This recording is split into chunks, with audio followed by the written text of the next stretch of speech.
right, good morning, everyone. Welcome to Friday, everyone's good morning, everyone's favorite day of the week, especially when it precedes a long weekend, which of course it does.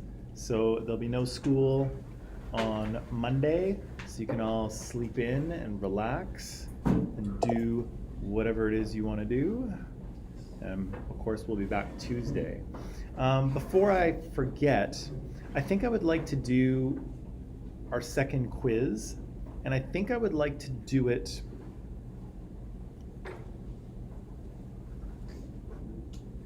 how about Thursday?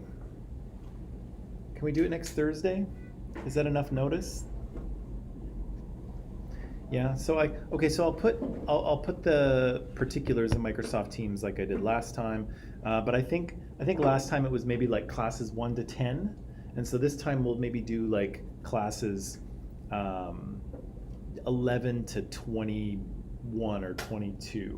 So today is actually class 23, so maybe it'll be that sort of chunk of classes. But I'll put that in Microsoft Teams, and again we'll do it the same way as we have done it before, where you kind of where I do the online thing first, and then in-person students come in and write on paper. So we'll do the same thing. I'll put it all in Microsoft Teams, but maybe Thursday is, if that's enough notice for everybody.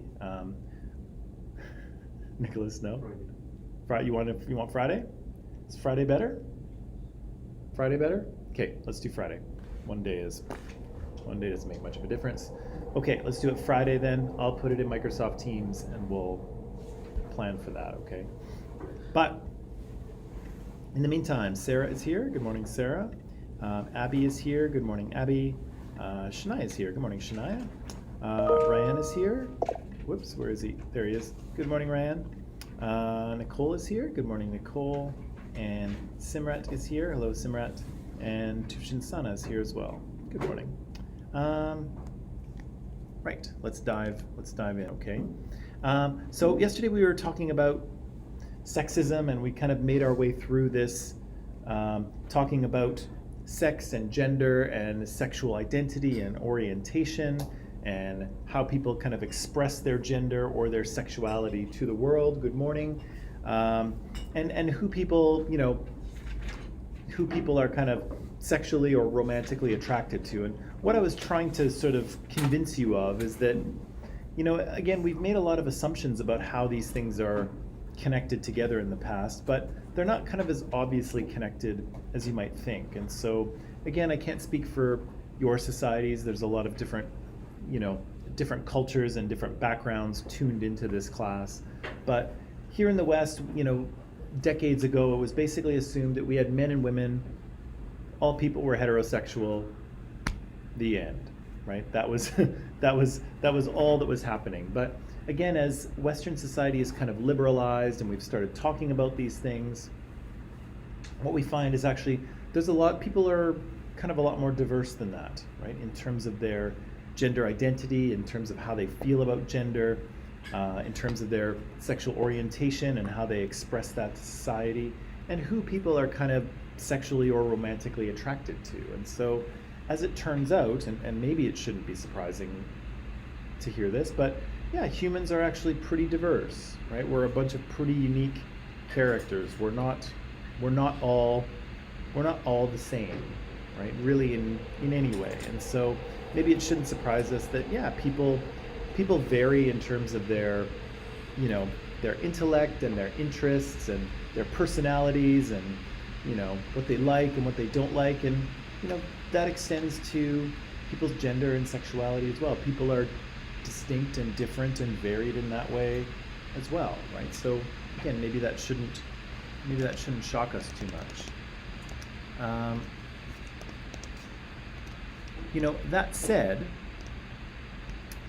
That said, there's still there's still people that have a hard time kind of accepting some of the things that we've talked about, and it's probably worth saying that sometimes people struggle with these things because, do you remember that graphic I showed you, that iceberg of culture?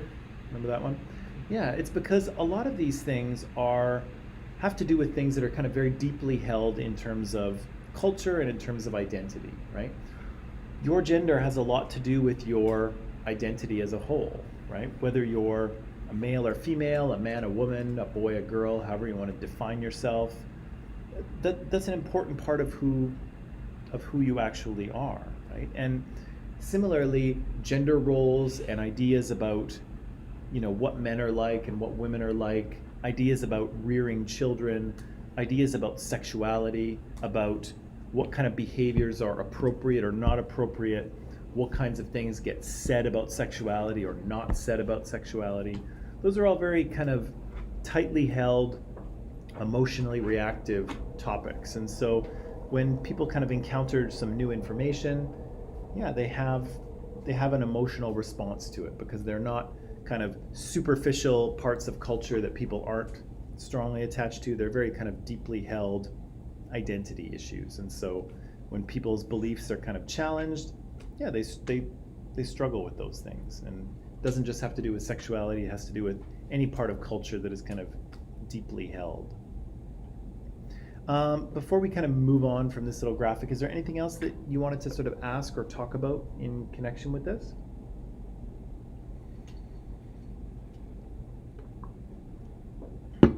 Because I can talk about it, or not.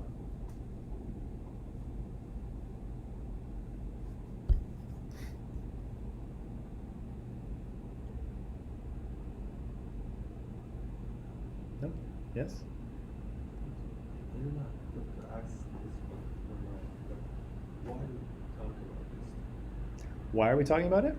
Because part of the minoritized group's experience has to do with stereotypes and prejudices that are connected to gender roles or to ideas about sexuality. And the other part of it is that. So part of it is understanding minoritized groups, particularly people whose gender and sexuality are a little bit outside of what society says is normal, quote unquote. The second thing is it's a bit of a public service, right? And so, yes, we're doing this academically because it's part of the course, but I'm also saying that some people are, some people are not cisgender, some people are not heterosexual, and that's okay, right? It's okay that people are different. It's okay that people have different experiences. And again, we'll talk a little bit more about it when we watch the documentary shortly. But yeah, part of it is a public service, part of it is, it has to do with the academics of this course and understanding how ideas about gender and sexuality are kind of created and perpetuated, right? And actually that kind of brings me to our exercise from yesterday, right? We kind of came up with a bunch of rules for being a man or being a woman, right? And we found out that there was actually quite a few. And again, this graphic is from a previous class. We identified some of these on our own and some of them we didn't. But there's actually a lot of rules for being a man or being a woman. And I think we also kind of came across the idea that it was actually difficult to think of these sometimes because our gender role has been socialized into us, right? One of the first things that parents do is they usually start imposing a gender role on their children, right? So their child is born, it's a girl or it's a boy, and again, I can't speak to what happens in your home countries, but what do we do here in the West? Often we put little boys in blue, right? And often we put little girls in pink.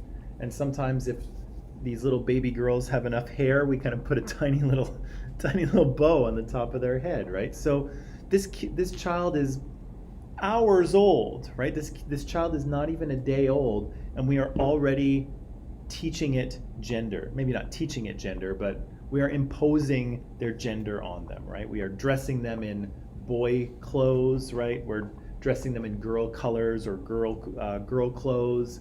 We're buying toys that we think are gender appropriate. And so that socialization will kind of continue to happen as our families and our friends and our society teach us how to perform our gender role, how to be a girl or how to be a boy. And again, some of it happens very directly, some of it happens indirectly. Okay, and we'll come back to that. We'll come back to the idea of socializing children and how we do it and what kind of things we teach children as we go through that process. But yeah, there's a lot of roles or a lot of rules, and we've absorbed all of these things, right? And again, most of us guys, most of us men, would get up in the morning and we'll open our closet to look at what we're going to wear, or maybe more accurately, just look on the floor and see what's clean. But does it ever occur to you, I wonder if I should wear a dress today? You ever think about that?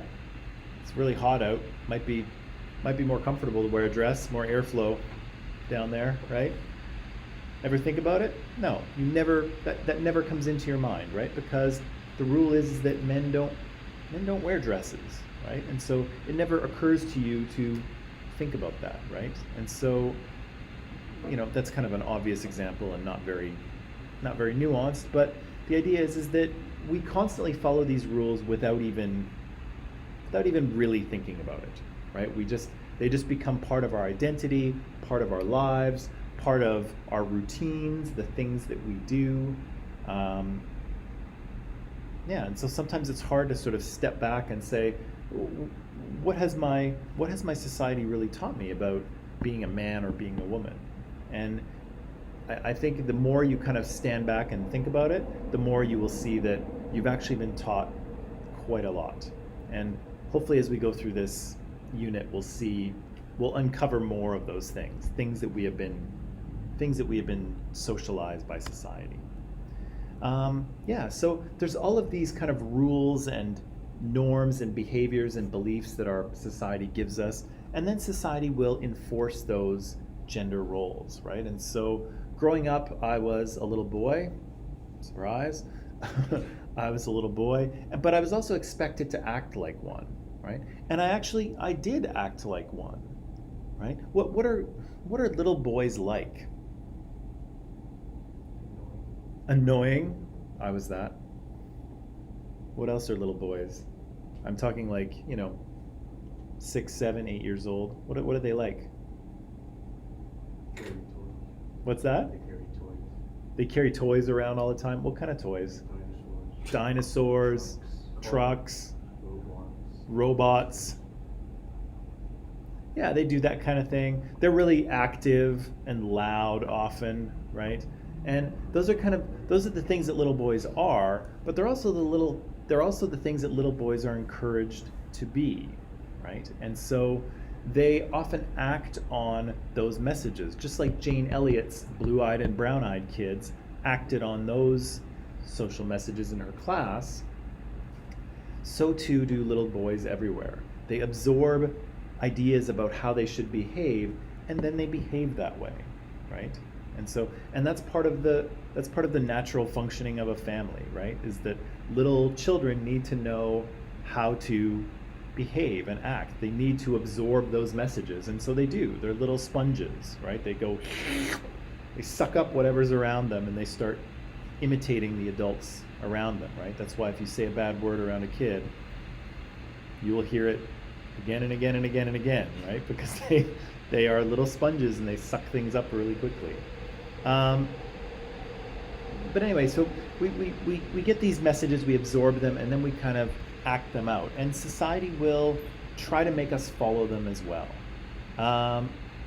But one of the things I wanted to point out to you is that, and I think we got to this yesterday, is the idea that a lot of the ideas about what men are and what women are, or what little boys are or what little girls are, a lot of those don't have so much to do with biology as they have to do with socialization. Good morning. They don't have to do so much with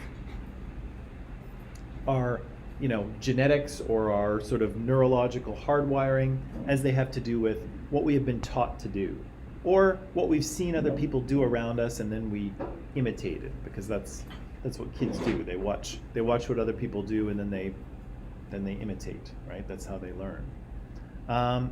So lots of those ideas about gender are culturally constructed, right? Men are supposed to be strong. Really? Yes, because culture says they should be. Men should not cry, right? There's no reason why men shouldn't cry. Men actually do cry, believe it or not, but society says they shouldn't, right? There's all these rules that are taught to us, but they are socially constructed, not necessarily biological realities. Okay, and that brings us to a documentary that I would like us to watch. It's a short one. It's maybe about 45 or 50 minutes. But it's very interesting, and part of this course, part of what's tricky about it is that we're meant to talk about dominant and minoritized groups, and really what we need to do is make space for minoritized groups to sort of understand their experience. But I am not in many minoritized groups, so it's hard for me to kind of directly express that experience. So here we're going to actually create some space for a minoritized group to tell you about who they are and what their lives are like. And so the documentary is called The T Word, and the word in question is transgender. So we're going to watch this short documentary, and in it, Laverne Cox, who herself is a transgender woman and actor. Has anyone seen on Netflix Orange is the New Black? Orange is the New Black? Takes place in a women's prison, I believe. Yeah. So Laverne is on that, has been on that show for a long time. She's I think won awards for it, and so she's kind of a big deal, as it were. So Laverne is going to host this documentary, and she's going to kind of go around the United States and talk to a handful of transgender youth, and they're going to talk a little bit about what their lives are like, how they sort of understand their own gender and how they come to know those things, what their experience is like in life and in school, what kinds of issues they kind of have to deal with as they move through their life. And so it's kind of interesting because, again, these people are, in a minoritized group. Transgender people are, they're in a minority, but they're also minoritized, so they are oppressed in society. But also, a lot of the people we'll hear from are right around the same age as you are. And so I'm hoping that there'll be some, you'll be able to identify with some of the issues that these people bring up. So let's see. I have some questions for you, as I always do, because we can't just watch movies in here. There has to be a string attached to it. So for online people in Microsoft Teams, I'm going to post the link to the video and the questions. And the questions I'm going to ask you are these, okay? So number one, how has socialization played a role in the lives of these young people? How has socialization affected their lives? How do some of these young people come to know their gender? Okay, so how do they know what gender they are? And maybe more interestingly, how do you know what gender you are?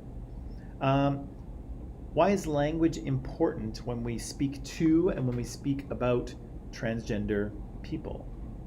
We'll meet one young man in this movie or in this documentary. His name is Kai, and Kai was asked a lot of questions about his gender identity rather than his athletic performance. Okay, so why is that? We'll see that. Why do some people not want to use pronouns that trans individuals request? That'll come up. What's that? Yeah. Well, we'll find out. I don't want to spoil it. Why do you think some male students were uncomfortable with Ari's presence in the locker room? Ari's another young man that we'll meet. Why is dating much more difficult for trans individuals? We'll see some of that. What is passing privilege? That'll come up. Why are trans people the victim of bullying, discrimination, and harassment? We'll talk about that. And then, why are trans women like Daniela so vulnerable? So we'll meet Daniela as well. Okay? Everybody good? Okay. So where are we? Okay. Let's watch 25 minutes of this. So online people, watch 25 minutes of it. We'll take a 10-minute break.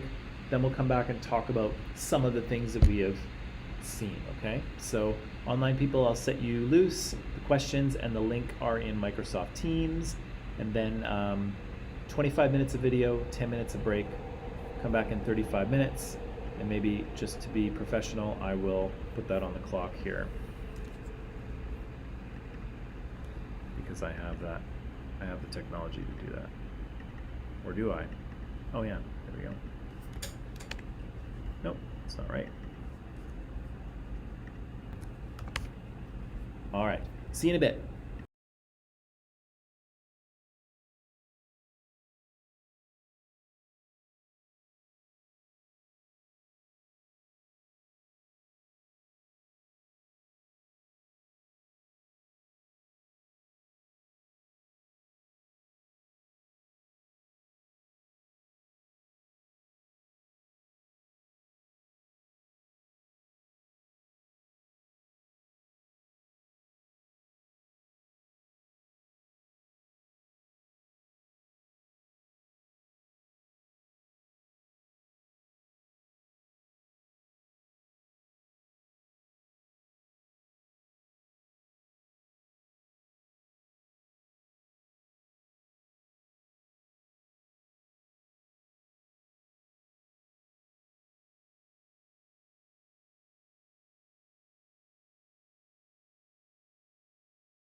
There we go. And we are back. So far about halfway into the documentary here, and we've kind of we've met our major characters, if you will, right? So Laverne Cox, of course, is the famous actor who is hosting the documentary. We've met Ari, the young man with the guitar. We've met Shane, whose girlfriend is Jess. We have met Avery. We've met Daniela. We've met Kai. We've met Zoe. Did I miss anybody? There's one more person too, but we'll meet her a little bit. We'll meet her in the second half. So, my first question for you is, how has socialization kind of impacted the lives of these young people? Christianity. What's that? Christianity. Christianity? Okay, how so? Like, often people who hate them make biblical references. So Christianity is kind of against everything. Kai's mother said something in the Bible, and that little girl said something about someone saying pure brain. Yeah, so some of the sort of either discrimination or negative comments or just kind of non-acceptance of transgender people seems to have a little bit of a religious undercurrent, right? And so, the Christianity and the Bible doesn't really mention anything about being transgender or about different sexualities, and so people kind of tend to use that as support for kind of not accepting these people or discriminating against them. So we hear a little bit about the girl in school, and we also see that Kai's mom seems to is having a tough time accepting Kai's gender identity, right? Even though Kai's mom, still loves her child, that's pretty clear, but she's kind of having trouble reconciling the child that Kai was and the adult that Kai is, right? She's kind of having trouble connecting those two things still. What else? How else has socialization played a role in these people's lives?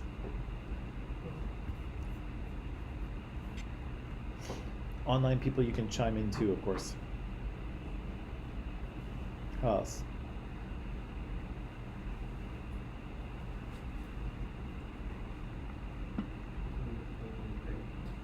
What's that?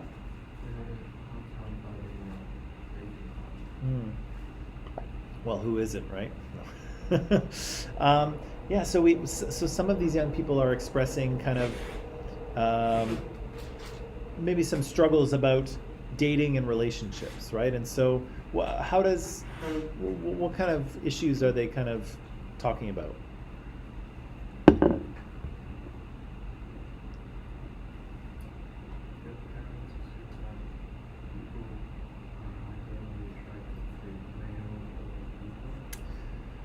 Right, so Shane's mom, probably meaning well, but Shane's mom says, well, yeah, then, gay guys are going to want to date a guy and lesbians are going to want to date a girl, and so who's going to want to date you, right? And so how does that have to do with socialization, that comment?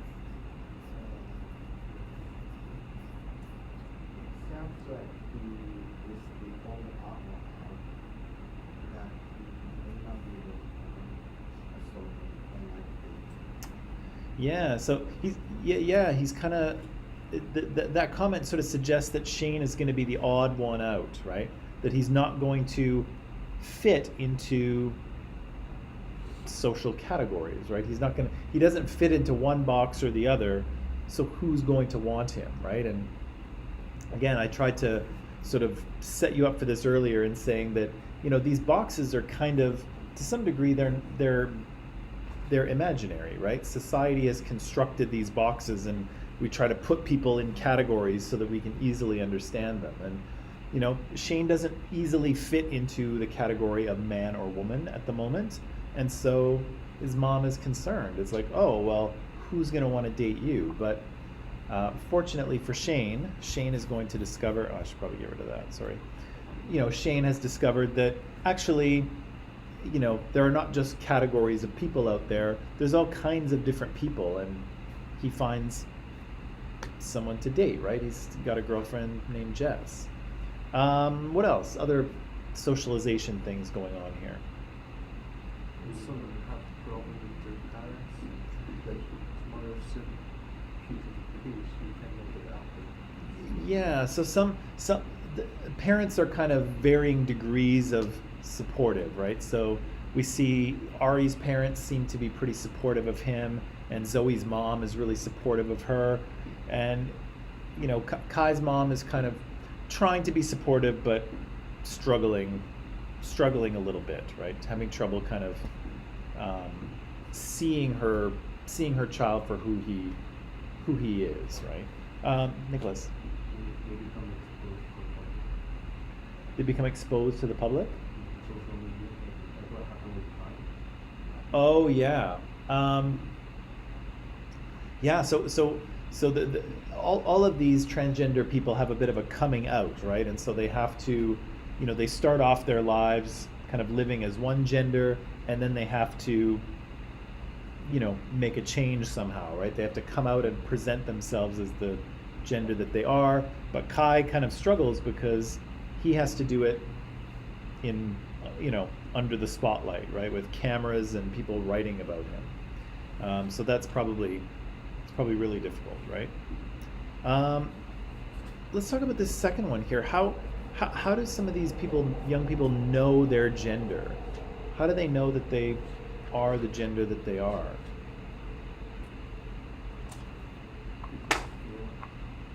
They can feel it, like the force. No. How do they feel it? How do they know this? What they're comfortable with?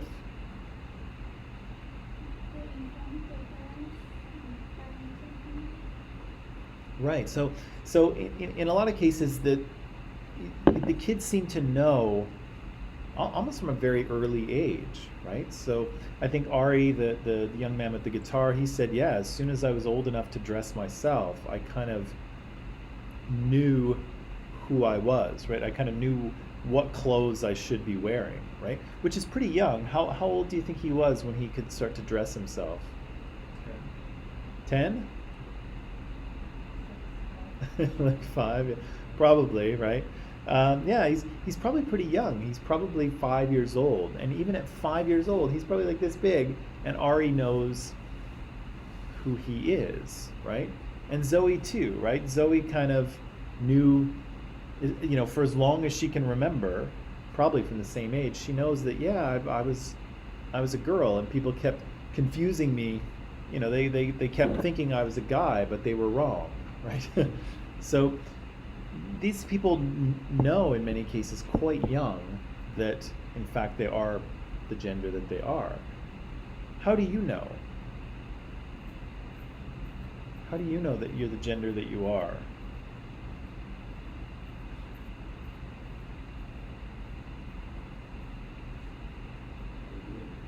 Huh? How do I know? Yeah, interesting.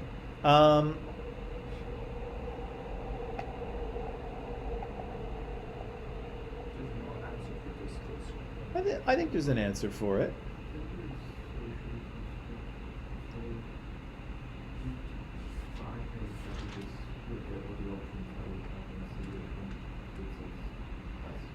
Yeah. Yeah, so Mulder says, yeah, that gender is socially constructed, and in all societies we have gender roles, right?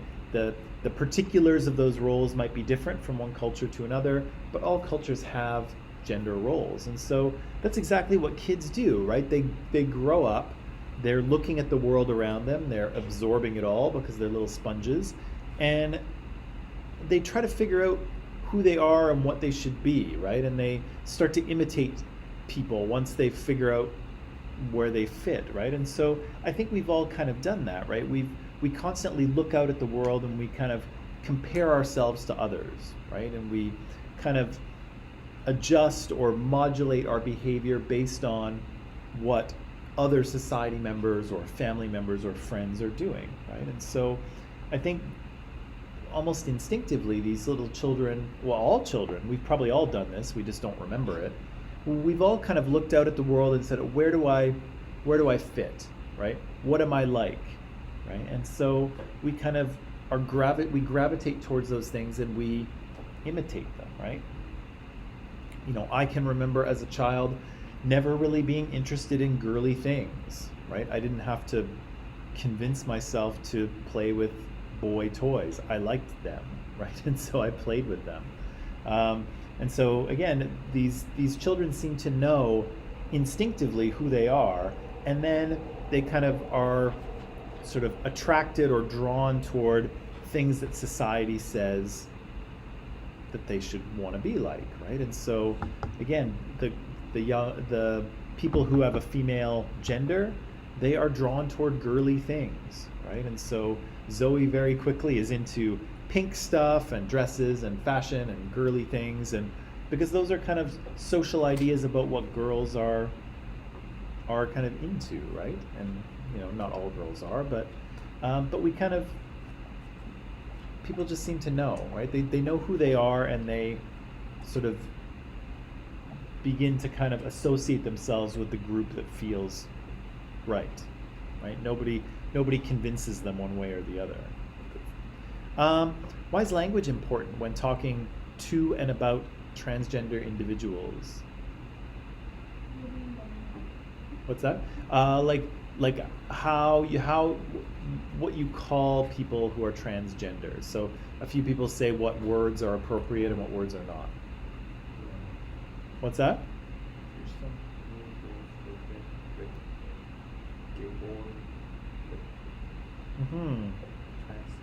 Right. There's a few words that are hurtful and are negative. I'm not going to repeat them on camera here. We all heard them. There are a few words that are hurtful and insulting and rude. You know, gay boy was one of them, which is just not even accurate because that's talking about sexuality, not gender. So at least if you're going to insult someone, do it right. But that's totally wrong. But yeah, there's a lot of rude and hurtful names. How else is language important? Pronouns, right? So referring to someone as he or she, or in maybe the case of a gender non-binary person as they, which some gender non-binary people opt for. Yeah, well, why is that important, do you think?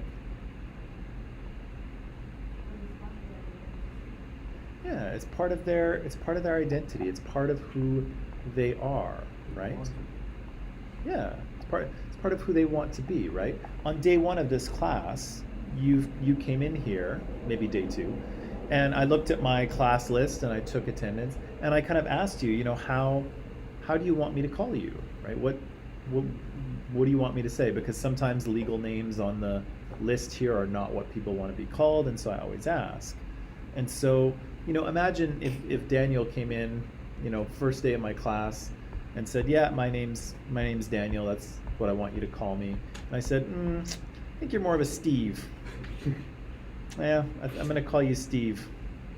Yeah, there we go. What's that, Steve?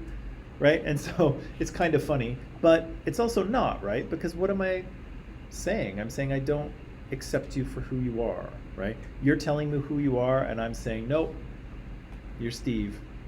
Sorry, Steve. So, yeah, so not using proper pronouns, it seems like a small thing, but it's an acceptance thing, right? People are telling you this is who I am, and you're saying, no, I don't accept that. I'm going to tell you who you are, right? You're not Daniel, you're Steve. Everyone call me Danny. Everyone called you Danny. Danny's okay too. Whatever you want. Whatever you want. But yeah, those pronouns are important, especially important where these young people are going to experience discrimination and prejudice in society anyway, right? So they're going to have to deal with that a lot. Not that they should have to, but they're going to have to. And so, every little thing is going to be more hurtful, right? People call me Mark all the time. People call me Mark all the time because Mark and Mike are not that far apart, pretty similar. And there is actually a Mark who works here, our executive director, Mark Friesen. And so often I get called Mark instead of Mike. And, you know, again, I'm like, okay, fine, you know, people mess it up. But every time it happens, it's kind of like, hey, get it right. It's not hard. It's not a complicated name, right? And so, but even I have that little reaction, and, you know, and I don't really face discrimination or prejudicial treatment in society. And even I have a little like, hey, it's not Mark, it's Mike. Get it right. You know? So even I have that. And so, you know, imagine when you're in a context of not being accepted by society, by your classmates, by your teachers, maybe even your parents, and then there's people who, you know, just refuse to call you a he or a she as you request. It's not going to feel very good, is it? What do you think, Steve? Just kidding. But that's what I mean, right? That's what I mean. Why was Kai asked so many questions about his gender identity rather than his athletic performance?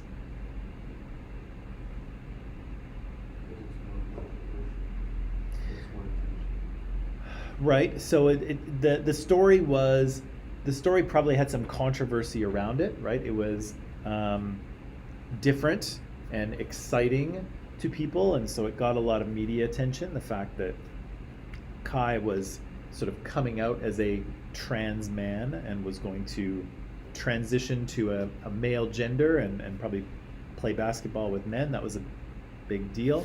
But why were people asking questions about personal questions? Do you have a crush on your teammates? Have you done anything down there? Why are people asking that?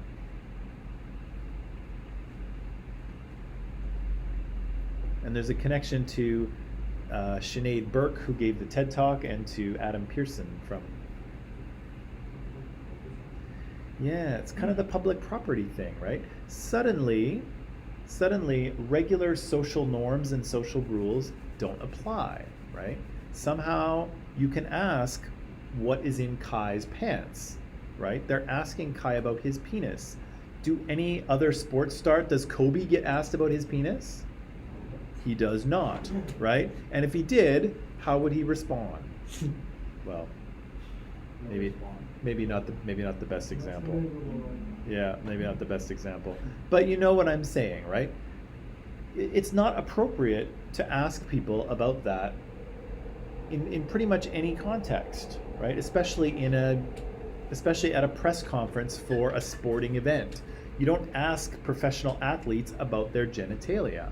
But for Kai, apparently we're allowed to do that now, right? And why?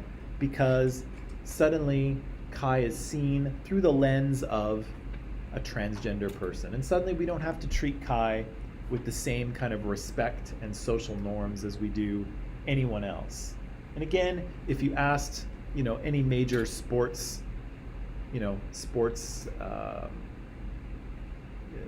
any sort of major athlete or major celebrity, if you started asking questions about their genitalia, you would very quickly get an answer full of swear words, like, "It's none of your business, this interview is over," right? But Kai is expected to answer these questions for some reason, right? And it's not anyone's business. And again, you know, Kai is a basketball player. That's what we need to be asking about, right? Not his gender. I think we kind of covered number 5. Number 6. Why were some male students uncomfortable with Ari being in the locker room? So they're for gym class, everybody's getting changed. Why are people uncomfortable with him?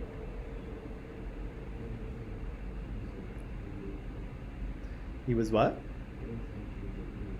I guess they didn't really accept his gender identity, right? They didn't accept him as a boy, as a man, right? A young man. What did they say he was doing? Yeah, he said they. He said they were that he was accused of watching them pee, and he's like, that's ridiculous. Nobody watches anyone pee, right? So number one, they're not accepting his gender identity. But what else are they kind of confused about?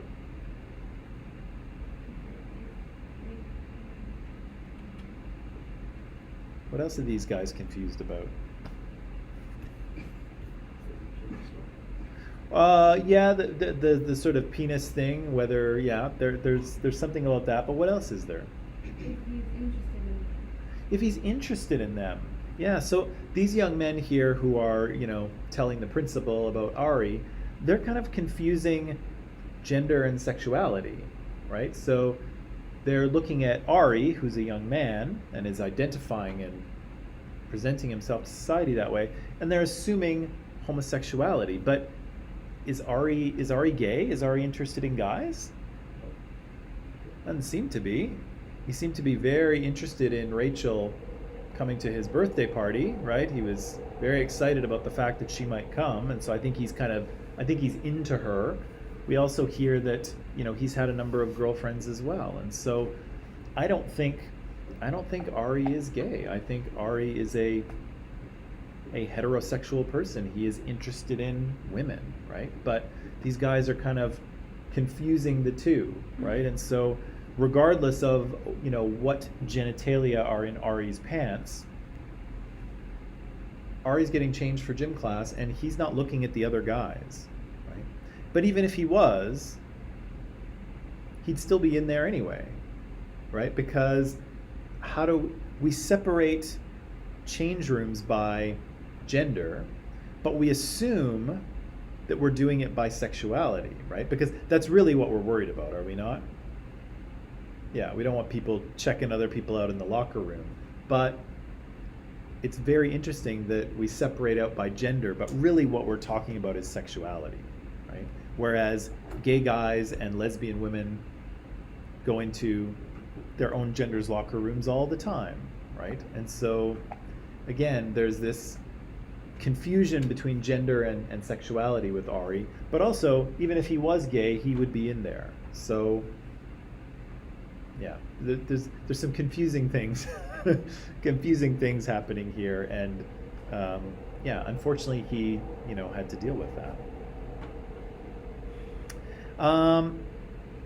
There'll be more on this, but maybe we'll just start asking this question here. Why is dating difficult for trans people, for trans men and women? I think it's dating of who is Well, yeah, I guess the question of dating is who likes me, right? How can I find someone who's into me, right? That's the idea. But trans people are a little different in that regard, right? They are presenting themselves to society as a certain gender, but their physical bodies may not be kind of in alignment with that, right? And so how do they find someone who is interested in them, and is understanding that they are a little different, right? They're not your typical man or typical young woman, right? So part of it. When you talk about transgender, have they transitioned or in between? Well, that's the thing. So it's I don't in the context of this documentary, we don't really hear too much about that. So some of I suspect that most of the young men and young women that we meet in this documentary are taking taking hormone therapy. So the guys are taking testosterone and the girls are taking estrogen injections. For Shane and Ari, you can see it's they've got a little bit of scruff on their face, right? And their voices are a little bit lower. Kai too, by the way. So they're all taking hormones to kind of help them. What's that? Sorry, and surgery. So we see, I think Ari and definitely Shane has scars from breast tissue being removed, and so some surgery has happened for I think those two. For the, I don't think we get any sort of additional information about what surgeries the other individuals have had or plan to have.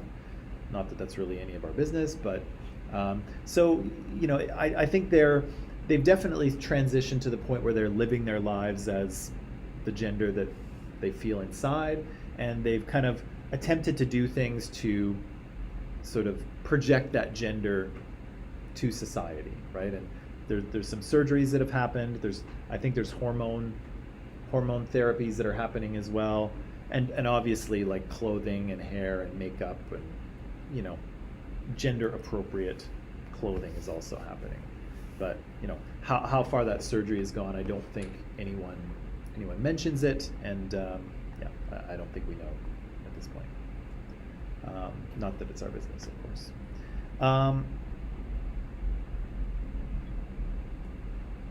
Yeah. Why else? So okay. So, why else might dating be difficult? Might be dangerous. Why?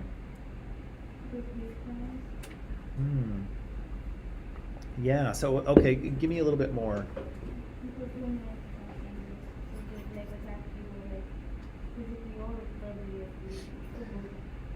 Yeah, so people might attack you, right? So if you're on a dating app, we're about to see this with Avery, but Avery's on a dating app, you know, looking for people to date, and you know, there's a little bit of fear. Well, there's a little bit of fear anyway, but there's a little bit of fear for her. Why would she be afraid of violence, or why would people be violent towards her?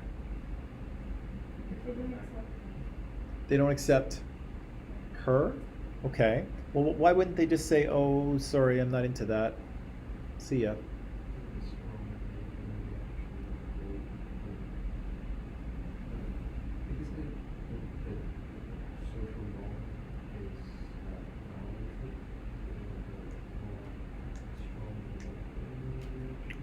Yeah, they might have a very strong emotional reaction to it, right? So something very different is, oh, hello, Cupids. Hi, we're gonna give a cat. Oh, come on in. And the first one we have is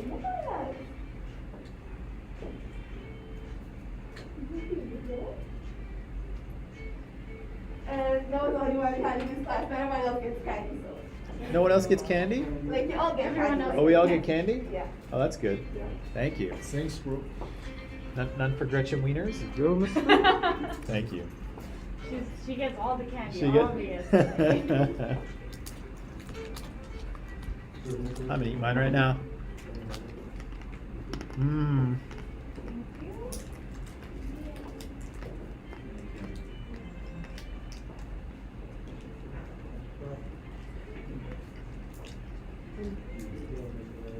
All the classes today are so quiet.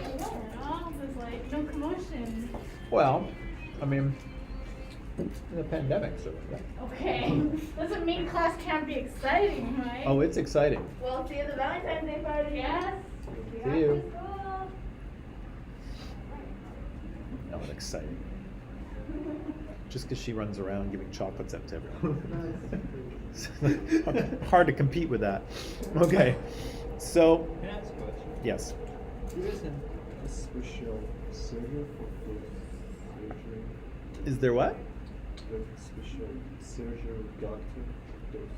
Yeah, there is, you know, it. So the surgery is often referred to as bottom surgery, is what they call it, and so yeah, you can have a surgical procedure to have your genitalia switched from one to the other, right? And it kind of works as far as I'm aware. I don't think it's cheap.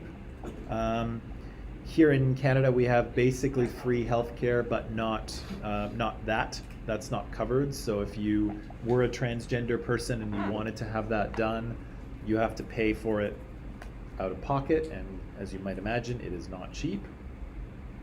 But yeah, it can be done, and some transgender individuals opt to do that or have the money to do that. Others choose not to or simply can't afford it. But yeah, it gets done. Just quickly before we were so rudely interrupted with chocolate, why why might people have a strong reaction? Mulder said that a social norm is being violated, and sort of a deep part of their kind of culture might be sort of disturbed by that. But what else is going on? Particularly maybe for men who might meet who might be interested in Avery, and then might find out that Avery is a trans woman.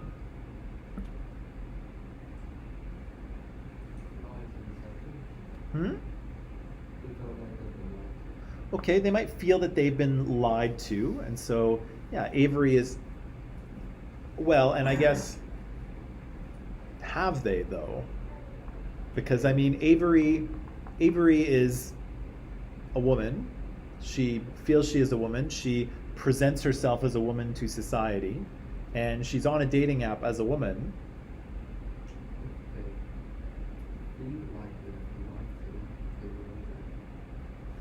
Yeah, they might feel like they've been lied to, although, again, we'll see it when we start watching this again, but she does tell this guy pretty quickly, right? So they're texting back and forth a couple times, and then she says, hey, by the way, just so you know, I'm a trans woman. So it's not like, it's not like they've been dating for 6 months and then she springs it on him, right? She tells him fairly early.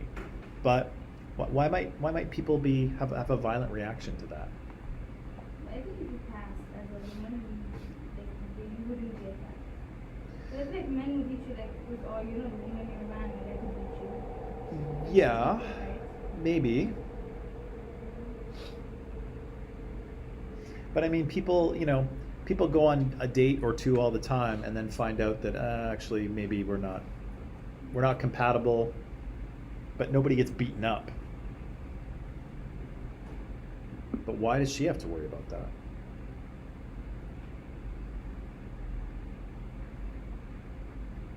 I'll give you a hint. It's connected to Ari's experience in the locker room.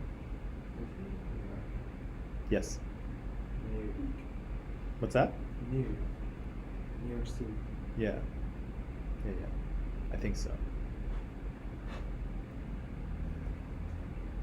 I kind of think what's happening here is that in kind of Western society, there's still a lot of homophobia. Okay, so fear of homosexuality, particularly on the part of men, right? Some men are very kind of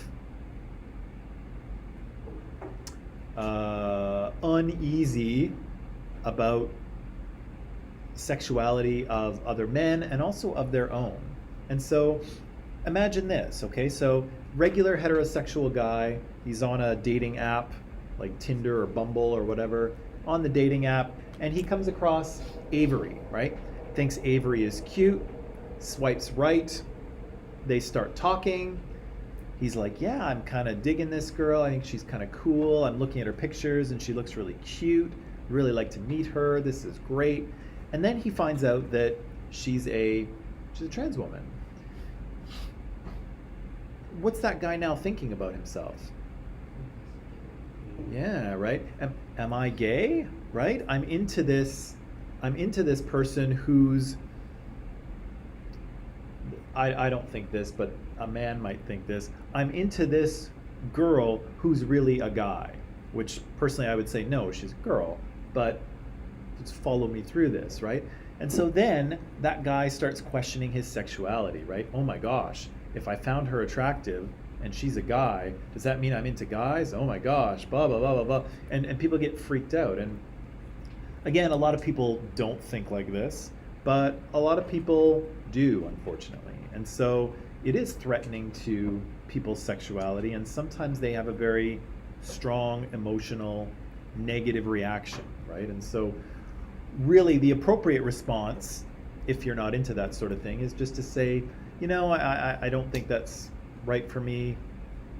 Good luck on your dating search, right? That's kind of the thing to do. But some men are going to have a strong reaction because of that, because of homophobia, because that fear of homosexuality and the fear of, oh gosh, might I be gay, right? And again, you're not, because Avery is presenting herself as a young woman, and that's who she is. She's not lying to anyone, right? That's who she is. But you know, yeah.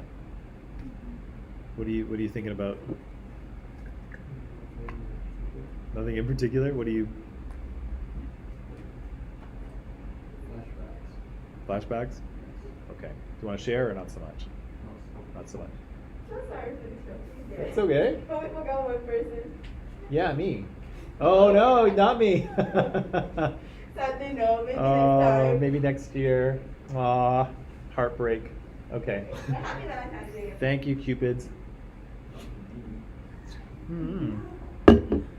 Okay, so I think that's about all the time we have. We will return to this next week. I'll let you pack it up. Don't forget to submit your assignments to me through Microsoft Teams under the assignment tab by midnight tonight. Other than that, have a great long weekend, and I'll see you on Can I send it for you on Tuesday morning. What's that? Instant for you. No, go through in the social justice team, click on assignments and add it there, and that's where it has to go. Okay, that is all. Have a good weekend, long weekend. See you Tuesday. Yes, I did. Yeah. Okay, that's it. See you.